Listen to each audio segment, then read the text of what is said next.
It's a very good vintage. It's the first time, I would say, in 2,000 years, and we are starting in August, and we are done by the end of August. We've seen that with O3. So for us, it has been a big surprise. But otherwise, I would say, even though it's not a hot vintage, it's not O3, we've learned our lesson from the past. Many of us started fairly early, and we've been in position, and you will see it has remained a balanced vintage. Even though it's early, it has been very hot. It's a vintage which is, I wouldn't say classic vintage, but it's a vintage with a nice acidity. Let's talk about the 2018, because I tasted all your wines, and I very much enjoyed them, both the whites and the reds.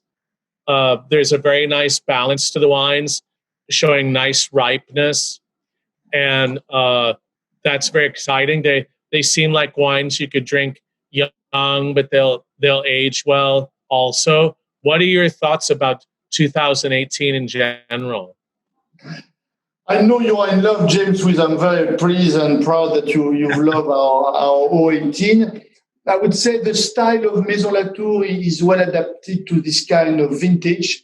And at the end of the day, what I love about 018 is that it's a big vintage. We cannot deny. Many of the whites and many of the reds are above 14 degrees of alcohol. But even though we have been able to preserve the acidity, it's a very fruit-driven vintage. It's a long-living vintage. It has some nice concentration. We have been harvesting early September, not August, but we had so much rain during winter time that it has helped us to have the ripeness. So power, concentration, but not overpower, not over concentration.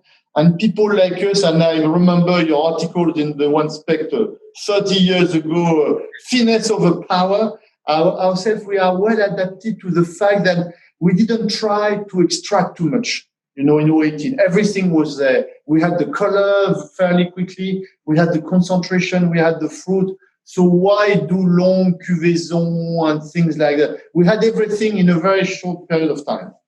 I particularly liked some of the things like Cordon Charlemagne or Chassagne-Montrachet, really beautiful wines. I actually have the Chassagne Morgeot right here, and it has really nice texture. It's open. What do you think about the whites, the 2018 compared to 17 for whites? I think it has more power, more concentration. Ourselves, when it comes to white villages, yields were more. We were more.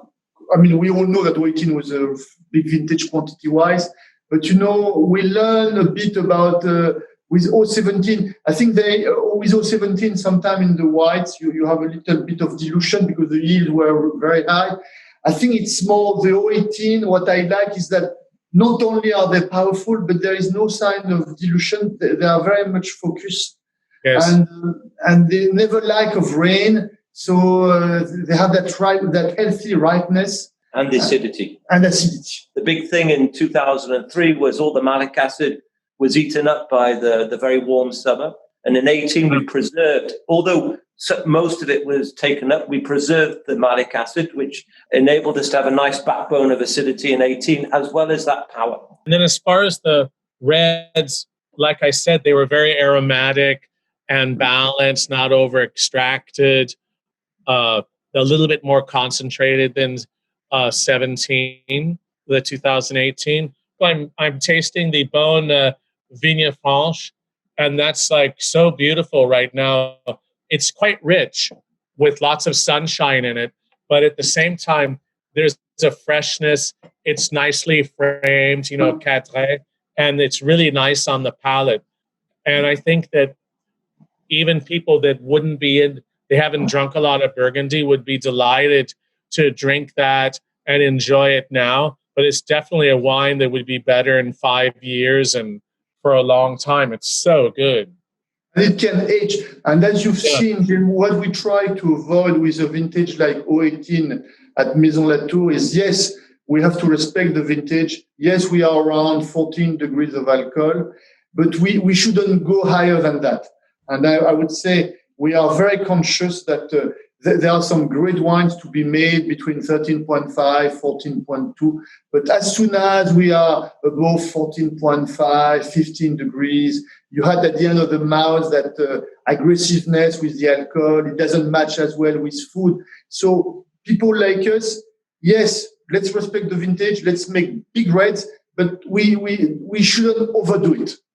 I think one of the biggest rewards of 2018 vintage as well, James, is that even the smaller vintages like Marsanais, like the Haute Côte de Beaune, like Macon Louis, have made some fantastic wines at such affordable prices. And that's one of the great things about some of these warmer vintages, that in a cooler vintage, it's more or less difficult to get great wines from the higher up altitude of the Haute Côte and places like that. Even Marsanais, you can have a little bit of austerity in the wines. But in 2018, with the ripeness and the great balance, you've got a full package at the consumer's price. Vintages like 18, like 19, and 20 are going to make wines which are going to propel Burgundy not only into the wine connoisseurs cellars, but into Mr. and Mrs. everyday drinking.